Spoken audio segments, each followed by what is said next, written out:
Multidom. Um programa de multigente, multicoisas, multiassuntos para você e toda a sua família. Apresentação: Marta Padovese.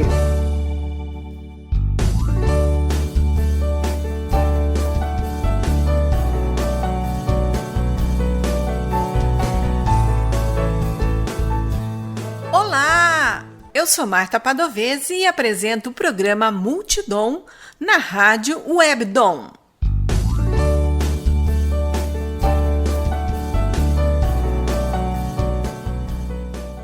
No Histórias e Memórias de hoje, Heloísio Ribeiro Neves.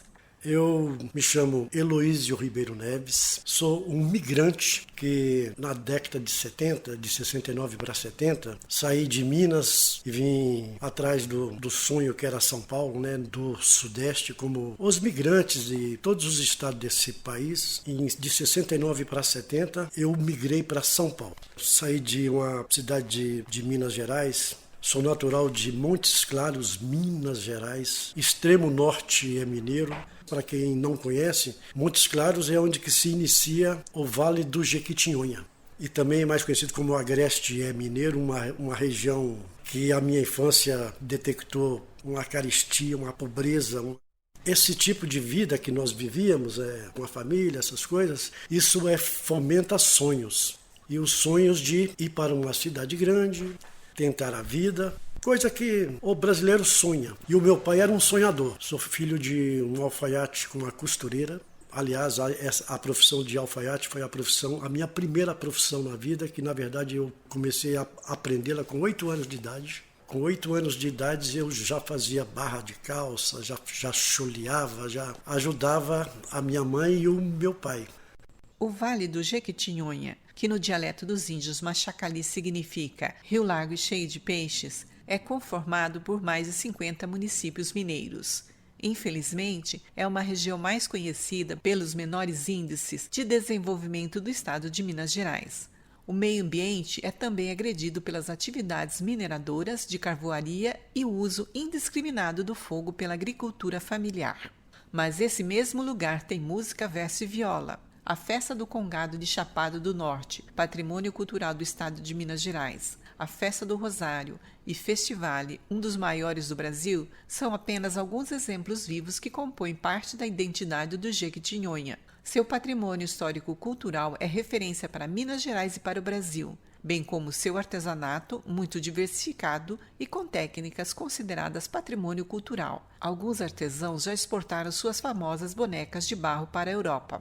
Além disso, o Vale do Jequitinhonha tem vários atrativos turísticos e é destino perfeito para os mochileiros. Uma coisa que me marcou muito na vida, a minha mãe foi embora muito cedo, eu tinha de 13 para 14 anos, quando eu e meus irmãos perdemos a mãe, o pai viúvo. Aí começou a mudar tudo, aquela vidinha que nós tínhamos na cidade do Norte mineiro. A estrutura de uma mãe, a falta dessa estrutura, começa a desandar, o núcleo familiar. A gente tinha na ideia, né, que o pai, o homem, sustenta a casa, mas a estrutura, na verdade, é a mãe. É a mãe que deixa o elo. E aí, quando acho que, no nosso caso, nós perdemos a mãe muito cedo, aí esse elo familiar foi começando a partir, a abrir. Aí viemos para São Paulo para tentar a vida, porque lá já estava de carestia, de coisas de vida. Viemos os irmãos e o pai. Aí, depois de algum tempo, eles voltaram e eu não voltei para Montes Claros. Eu fiquei em São Paulo. E aqui em São Paulo, depois de sair de uma cidadezinha pacata, lá do norte mineiro, está numa capital, a capital do maior estado da nação, com aquele espírito de liberdade, de querer vencer, de querer conquistar. Quando eles falaram que iriam retornar para Minas de novo, eu não voltei, porque estava namorando, não tínhamos planejado nada, mas saberíamos que ia ser pai. Como é que eu iria voltar e deixar uma pessoa que eu conhecia aqui, que nós estávamos com uma relação muito boa? E nasceu a nossa filha. A nossa filha, depois de 1 ano, 2 anos, nós descobrimos que ela era uma criança excepcional. E aí que começa o motivo de toda a minha vida de estar hoje em Santa Bárbara do Oeste. Eu vou retornar um pouco aqui no tempo e vou falar da minha infância na cidade de Montes Claros. Era uma cidadezinha que, na época, era considerada como uma cidade provinciana. A minha infância era brincar na rua. As ruas da minha cidade a maioria das ruas eram de barro, não tinha pavimentação alguma, não tinha saneamento básico nenhum. Tinha um rio que cortava o centro da cidade. E a minha infância era brincar debaixo da máquina de costura da minha mãe. Eu usava aquelas máquinas de pedal, né, que não tinha motor, é máquina de pedal ainda. E quando ela não estava na máquina, tem um volante na máquina de costura onde passa uma correia de couro. E eu usava aquele volante da máquina, aquela roda, como a direção de um caminhão. Eu sentava onde a gente pedala para costurar e usava aquela roda. Aí eu tirava a correia para eu ficar girando ela total, porque senão eu quebrava muito as agulhas com a tração da correia. Eu e o meu irmão, a gente brincava debaixo da máquina como se nós estivéssemos dentro de uma carreta. Pegava os carretéis, naquela época tinha os carretéis de madeira, das linhas que a minha mãe costurava, que meu pai usava na alfaiataria. Nós pegávamos os carretéis de linha, a gente pegava um canivete do pai escondido e nós fazíamos tipo de dentes nas laterais dos carretéis. Usávamos uma borracha de um pneuzinho de bicicleta, uma borrachinha de pôr dinheiro, aquelas liguinhas e pegávamos um palito de fósforo, uma vela de cada lado do carretel, e no meio da vela a gente furava e punha aquela borracha e a gente fazia um torniquete, dava uma espécie de tração nela e punha um palito. Depois nós soltávamos, aquela borracha começava a distorcer e posicionar o carretel. Então aquilo para nós era o nosso trator, o nosso carroção. A gente subia a serra, descia a serra, aquele carretel viajava o país inteiro no nosso quintal, na nossa imaginação. A gente pegava uma coisa tão simples e pra gente tinha um significado tão grande. Uma latinha de sardinha virava uma manivela para empinar uma pipa. A gente punha um retrós de linha numa latinha de sardinha para empinar uma pipa e soltava para ela dar velocidade dentro de uma lata de sardinha. O retrós de linha, aí com o impulso da pipa no ar, ela fazia aquele som lá de atrito do retrós na latinha de sardinha. Os meus irmãos é o Hélio, a Ione e o João. Um Natal que nos deixou muito contentes. Se eu falar isso hoje, as pessoas vão achar um absurdo. Mas um dos melhores presentes de Natal que eu já ganhei na vida foi uma revistinha do Tio Patinhas e um chiclete ping-pong. Um chiclete ping-pong no Natal, para você ter ideia de como as coisas eram difíceis, assim, era uma carestia tremenda. E olha que a minha mãe, sendo costureira, meu pai alfaiate, não tinha um padrão de vida tão paupérrimo, mas também não tinha acesso a nada. É porque quem tinha um bom acesso eram os clientes do meu pai, os clientes da minha mãe, e não eles. E a gente também não se preocupava muito com esse tipo de data, né? De coisa que nós vamos ganhar isso, nós vamos... Festa de aniversário, então, isso era só o dia que você estava fazendo aniversário. Não tinha esse glamour que tem hoje. Era uma coisa bem simples, mas a gente se divertia com isso. E também não tinha tanto conhecimento para a gente querer ter isso, querer ter aquilo. Uma barra de chocolate, um chiclete e uma cabacinha, para quem não sabe, é uma guaraná. Era isso. A infância nossa era essa, brincar na lama, na enxurrada, quando chovia, que era uma seca tremenda. E era na roça, era coisa de roça. Tinha muita brincadeira assim na época de São João, porque o norte mineiro tem uma tradição muito forte com festas juninas, né? Então, as festas de folia de reis, o catoplê. Na minha infância tinha uns personagens históricos na cidade. Nós tínhamos o Mudinho, o João do Saco, Requebra que eu te dou um doce. Eu vou comentar um pouco o apelido, era Requebra que eu te dou um doce. Hoje eu sei por que é esse apelido, porque naquela época era uma forma de tratar os gêneros diferentes. Eu não sabia disso. E Requebra que eu te dou um doce era um andarilho de rua homossexual da cidade, que as mães usavam. A figura de Requebra, que eu te dou um doce, e de uma pessoa que era muito conhecida na cidade, que tinha as bonecas de Lionel. Bonecas de Lionel é aqueles bonecos, tipo, para você identificar, os bonecos de Olinda, do Carnaval de Olinda. Lá nós tínhamos uma pessoa que fazia os carnavais e tinha esses bonecos também, que nem os bonecos de Olinda. E era conhecido como os bonecos do Lionel, que era o dono da funerária da cidade. Esses bonecos do Lionel eram bonecos enormes, né? Umas bonecas grandes, com tipo de umas caras mais parecendo uma carranca do que um boneco. E as mães usavam a figura do Requebra, que eu te dou um doce, da boneca de Lionel. Se você não ficar bonzinho, vou mandar eles te pegar, porque tinha muitas crianças que tinham medo. Como eu vivia muito na rua, e eu vivia muito fazendo favores para a vizinhança dos meus pais, e essa Requebra, que eu te dou um doce, ela passava lá e conversava muito com a minha mãe. Ela ia em casa, porque ela sabia que tinha muito retalhos, e ela gostava de passar em casa, conversava com a minha mãe, pedia para a minha mãe retalho, e ela fazia uns turbantes, punha na cabeça. Ela pegava retalhos, jogava no pescoço como um cachecol e saía requebrando na rua. E para todo mundo que ela passava, eles falavam: é Requebra que eu te dou um doce. E ficou um apelido dessa pessoa. E uma coisa que hoje, por mim, depois de muitos anos, eu sei que ele já foi embora, já faleceu, e eu nunca soube o nome de Requebra que eu te dou um doce. As crianças não tinham maldade nenhuma. E ele também não era aquela pessoa que causava nenhum mal às crianças. Mas só que eu acho que a minha infância foi um pouco diferente, porque isso não me assustava. Porque eu convivia lá, ele passava em casa. Eu falei: como é que ele vem na minha casa e conversa com a minha mãe? E a minha mãe era: não, ele não faz mal para ninguém, não. Então ainda bem que eu acreditava na minha mãe. Escola. Você vê, na época a gente não percebe, depois passa-se o tempo e a gente vai descobrindo as coisas. Montes Claros hoje é um dos maiores polos culturais do Brasil. Eu fiz o primário num colégio chamado D. João Antônio Pimenta, onde a minha tia, irmã do meu pai, era uma das merendeiras desse grupo escolar. Era um prédio histórico, foi demolido esse colégio. Mas quem estudou no D. João Antônio Pimenta foram uns privilegiados. E eu tinha 2 privilégios, de estudar lá e ter a minha tia na cantina. E era uma coisa assim, meio uma divisão de classe social. Isso existia.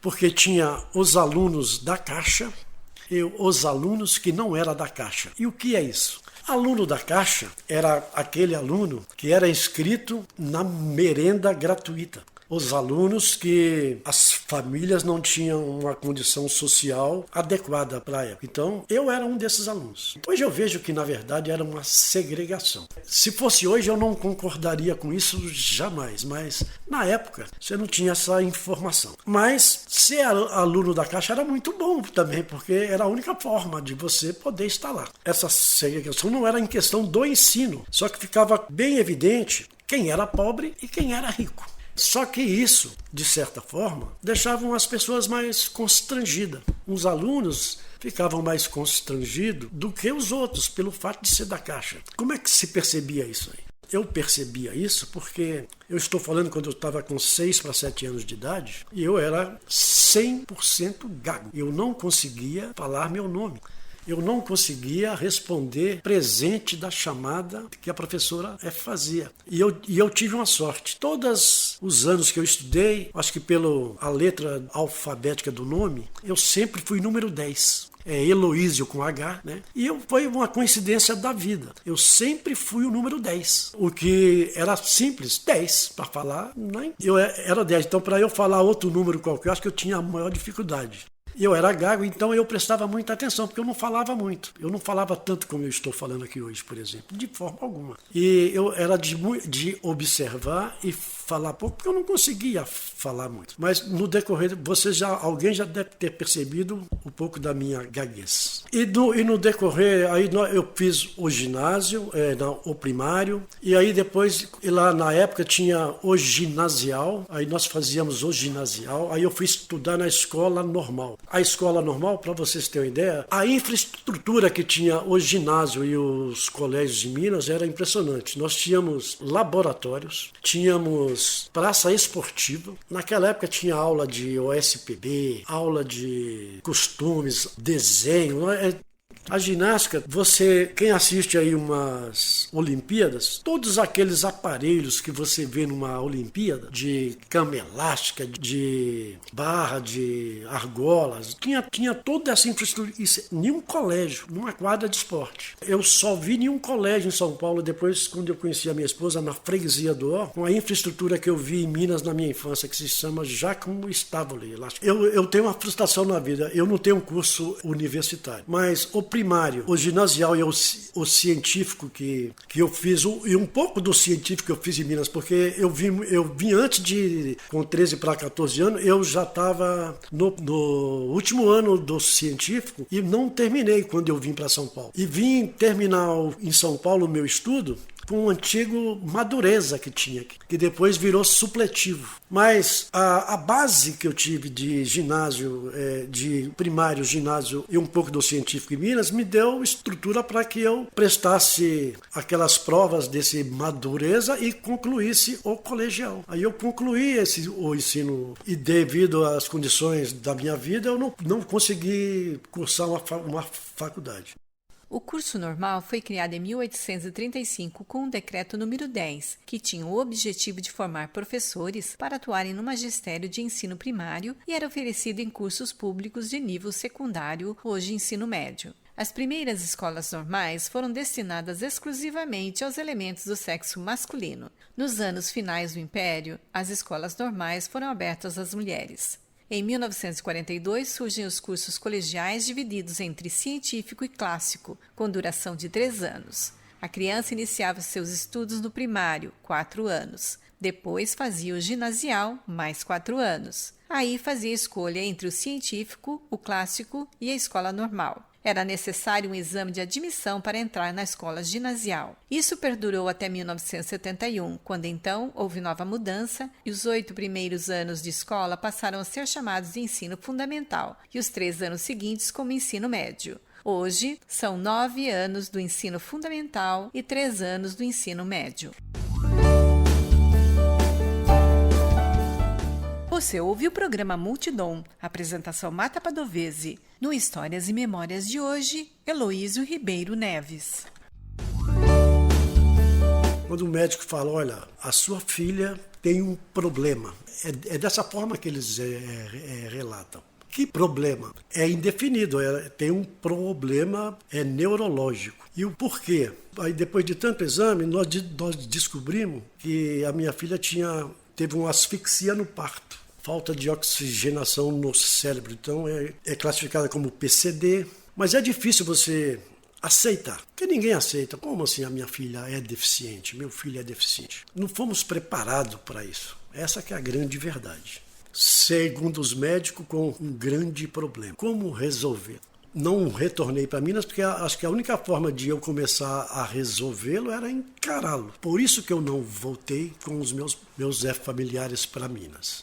E aí começamos a vida. Tivemos outro filho e aprendemos a conviver com as diferenças. Aí onde que eu comecei a conviver com as pessoas com deficiência. Mas, como eu falei lá, como eu estava falando do nascimento da minha filha e a dificuldade que nós tivemos, eu e a minha esposa, com tudo isso, ela fez uma faculdade, ela fez uma pós-graduação, com todas essas dificuldades que nós passávamos na reabilitação da nossa filha. É aí onde que entra a história da minha vida mesmo, porque eu tive que aprender a trabalhar à noite, para de dia cuidar da nossa filha, porque a Clara tinha que trabalhar. E na época, essa opção foi feita porque a renda dela era maior. Então eu optei por trabalhar à noite e de dia cuidar. Enquanto eu trabalhava, ela trabalhava de dia e cuidava à noite. Porque os cuidados que tem que ter e o tempo que uma família tem que ter para uma pessoa com deficiência não existe. Não tem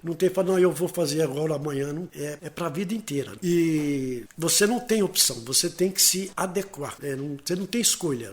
Você tem que ir conciliando a sua vida.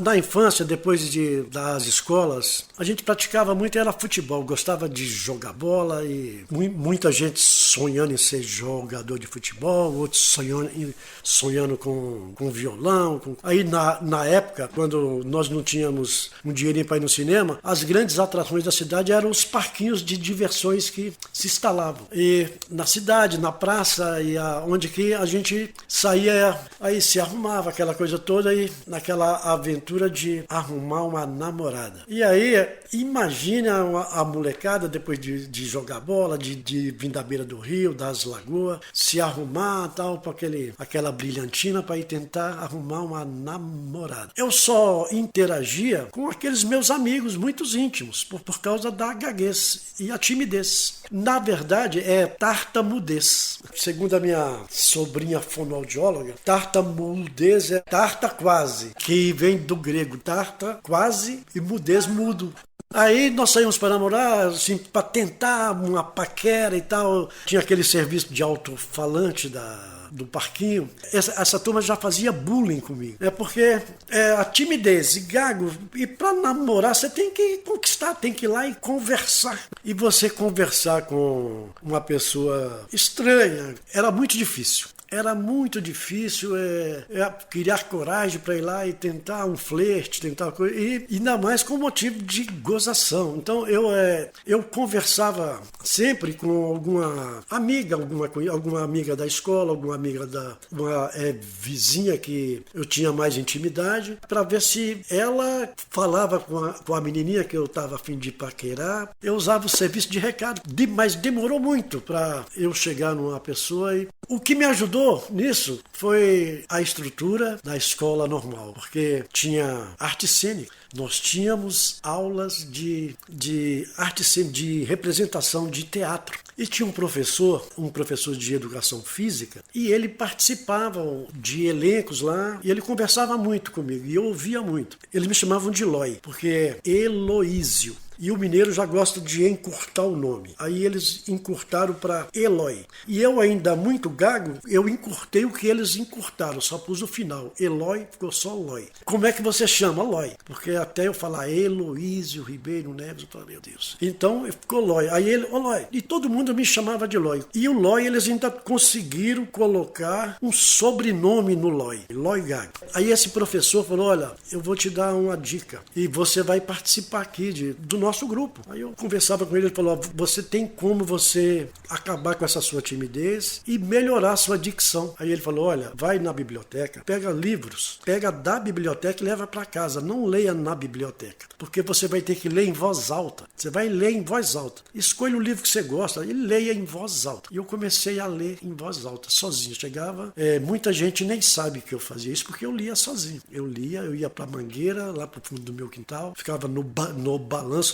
Na minha casa tinha um quintal grande com mangueira, pitangueira, tinha um monte de fruta, viveiro de passarinho, tinha tudo. E eu lia em voz alta, ficava no balanço e lendo em voz alta. E eu comecei a ler e comecei a discutir o que eu lia com ele. E aí depois, com o tempo, eu fui perceber que eu comecei a ler tanto que as pessoas já começaram a perceber que eu estava lendo. E muita gente ficava observando eu ler. E aí começaram a interagir, eu comecei a conversar mais fluentemente.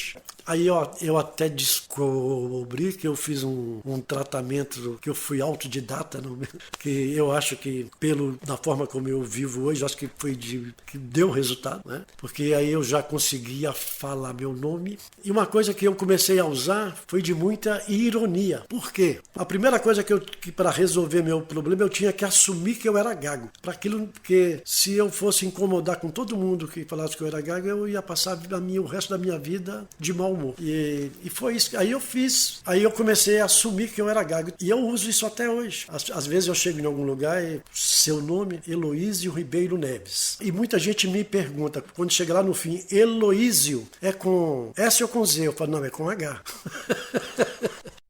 E eu perdi tanto tempo calado, sem porque eu não discutindo, mas com raiva. Eu discuto pouco, porque na minha vida inteira eu nunca tentei discutir, porque um gago sempre vai perder uma discussão. Ele não vai conseguir falar, vai se irritar, vai. Então, aí eu comecei a usar a minha gagueza ou gagueira a favor, né? Falei, não, eu tenho que usar isso a meu favor. Então, e hoje eu não preciso fazer absolutamente mais nada, porque eu sou um excelente gago. Então, a gente tem que ter uma certeza da vida. Nós não estamos imunes de nada. Por que eu estou falando isso? Porque há pouco tempo me perguntaram a minha idade. Na verdade, a minha idade, eu só tenho os anos que me restam, porque os 66 vividos até agora, eu já os vivi. É assim que eu vejo a forma de tempo e idade, que ninguém está imune de nada.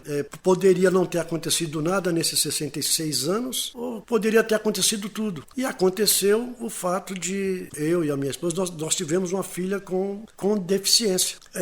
Isso é o fim do mundo? Não, não é o fim do mundo. A família, conceito de família que hoje é muito discutido, aí a gente vê aí, tem teses, tem um monte de conceitos, e a família é a base de tudo. A família, sem a família, aí eu acredito que tudo fica difícil. E a família, cada um vem com a bagagem da sua, aí as pessoas se unem e cada um tem um pouco de cada família. E aí você constrói a sua. São espelhos e sequência de ambas que se juntaram. Mas existe aí o convívio familiar. Você vai passando o tempo e você vê a solidariedade e a responsabilidade entre o vínculo familiar de parentesco. E aí você vai tirando suas conclusões, os apoios. Quando tem bastante apoio, o problema que parece ser o maior do mundo, porque com certeza o problema seu não é o maior do mundo. O apoio dos familiares dá um grande conforto e uma grande base para que você continue com a estrutura de fazer a diferença. E o que é fazer a diferença? Fazer a diferença realmente não é ser só diferente.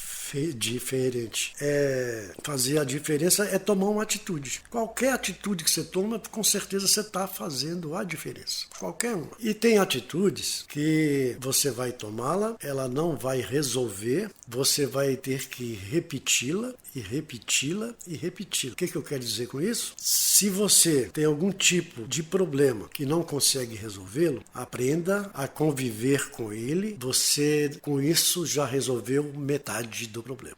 E foi assim que nós fizemos. E age com essas outras pessoas da mesma forma que você gostaria que fizesse com você e com a sua filha, seu filho que está nessa situação. Esse é o grande segredo da coisa. É solidariedade, humildade e acreditar, sem esperar nenhum benefício e nenhum resultado. É acreditar porque, como eu disse, a idade é o tempo que lhe resta. Tem coisas difíceis de se tomar? Tem. Muitas pessoas já devem ter ouvido o que eu vou dizer aqui agora. Chegar para um familiar de uma pessoa que convive com uma pessoa com deficiência e falar: eu imagino o que você passa. É muito comum, mas na verdade não imagina. Não tem como imaginar. Sabe por que não tem como imaginar? Vou fazer uma coisa aqui que nem até as pessoas das famílias, as famílias com pessoas com deficiência, gostam de tocar nesse assunto, porque é o tipo de um tabu. Se você for perguntar qual o maior medo de uma mãe, de um pai, de uma pessoa com deficiência que convive há muitos anos com essa pessoa, se for perguntar qual o maior medo que ele tem na vida, eu acho que a maioria não vai responder.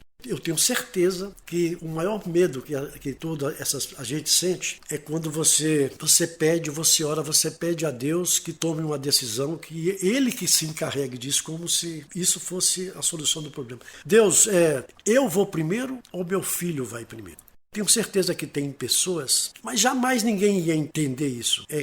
Mas tem pessoas que desejariam que Deus fosse misericordioso. Leve meu filho, porque se eu faltar, quem vai cuidar dele? E para uma mãe, um pai, chegar a um extremo de desejar a morte de um filho por não ter confiança de quem vai cuidar dele, muita gente, será que vão entender esse sentimento? Será que vão pré-julgá-lo? Então, pensa o estado emocional emocional, psicológico de muitas famílias que passam por esse drama. Lá no início, quando você tem a notícia que você já tem no início, já passa por um trauma psicológico muito grande. Por que Deus me abandonou? Por que comigo? O sentimento de impotência que você tem, de achar que Deus te abandonou, que você é a pessoa mais injustiçada do mundo, que por que Deus está te castigando tanto, como se você tivesse o pior Deus do mundo. Então, esse tipo de coisa acontece lá no início, e eu passei isso bem adolescente, com 19 para 20 anos, né? Eu achava porque você não se conforma, porque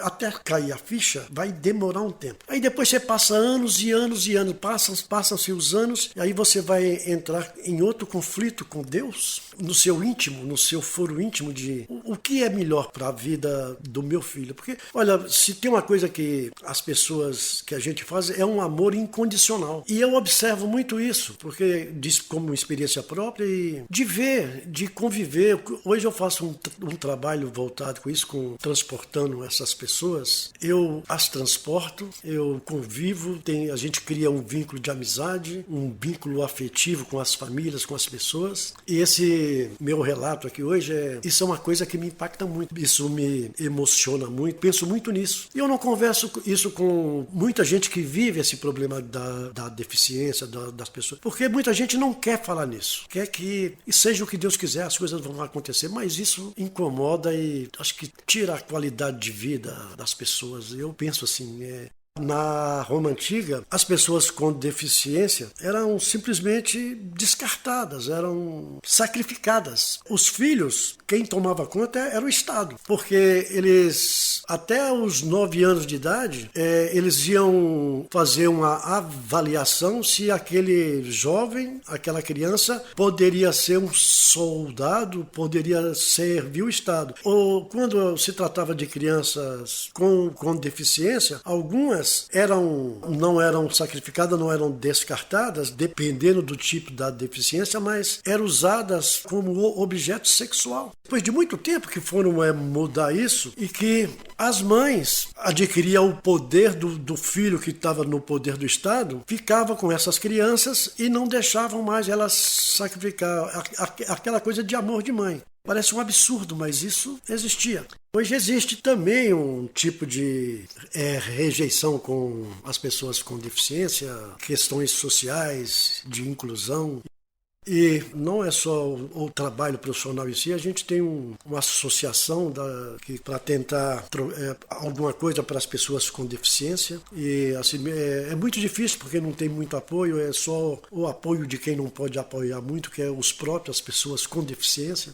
Mas é uma associação que pelo menos a gente troca ideias, a gente tenta dar uma qualidade de vida, assim, luta, a gente pode aumentar, conseguir alguma coisa, até mesmo despertar o interesse da própria cidade, de participar de alguma forma, porque às vezes as pessoas não participam, porque tipo assim, não é um problema meu, mas tem várias formas de participar, de ajudar, e não é só aquela ajuda por caridade, não se trata disso, se trata mais de um apoio moral, de autoestima, de consideração, de participação, essas pessoas às vezes gostam mais de se sentir mais estimada do que uma ajuda financeira, de se sentir parte, de se sentir incluso. E isso não é difícil.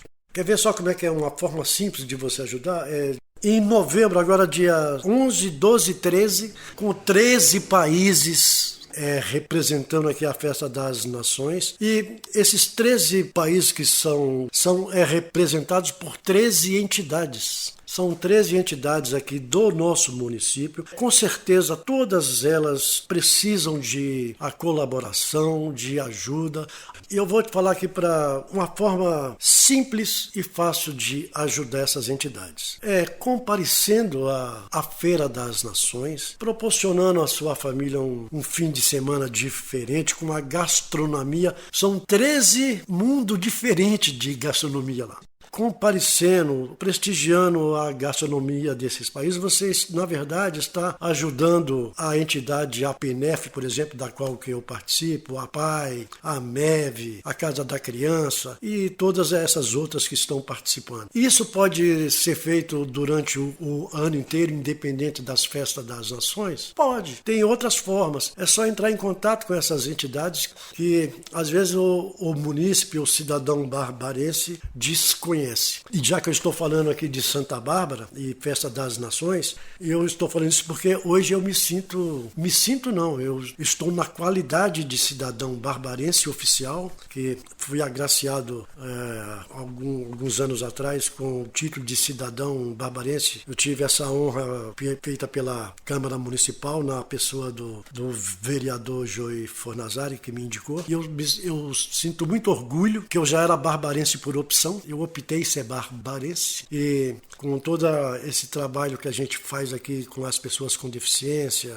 Eu também, uma outra honraria que eu tenho é participar da Orquestra Barbarense de Viola. Eu sou um dos percussionistas. Para quem não conhece, muitas falam que toca aquela caixinha. Aquela caixinha é um carrom, é um instrumento latino-americano. É boliviana a origem do carrom. E a vida é cheia de coincidências, né? Eu sempre falo alguma coisa, a vida é bela, mas a vida é assim. E pela graça do destino, hoje eu moro em Santa Bárbara com a dona Clara Rasneves, a Cibele Rasneves, num bairro por nome de Paraíso. Eu também tenho um filho, né, o Guilherme, que mora em São Paulo, e hoje meu filho é um fisioterapeuta, que também nos orgulha muito. E eu gostaria de agradecer a todos pelo carinho, essa cidade que me acolheu, a minha família que eu acabei de apresentar. Se eu tivesse que repetir tudo que eu fiz, eu faria tudo de novo. Eu não ia modificar nada e nem queria pôr uma obra divina que modificasse nada do que aconteceu. Não queria. O que me marcou, o que eu vivi, com as pessoas com quem convivi, eu acho que isso é uma forma de ser feliz. Eu penso assim.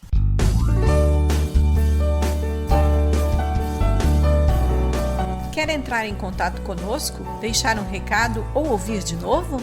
Acesse www.radiowebdom.com ou envie seu e-mail para radiowebdom@gmail.com. Você também pode entrar em contato conosco pelo Instagram e Facebook Marta Padovese. O programa Multidom tem o apoio da Rádio Webdom. Produção e apresentação Marta Padovese. Edição de áudio Heraldo Vaz e Marta Padovese.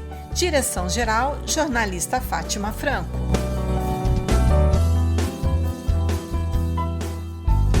Você ouviu pela Rádio Webdom o programa Multidom. Um programa para você e toda a sua família. Apresentação Marta Padovese.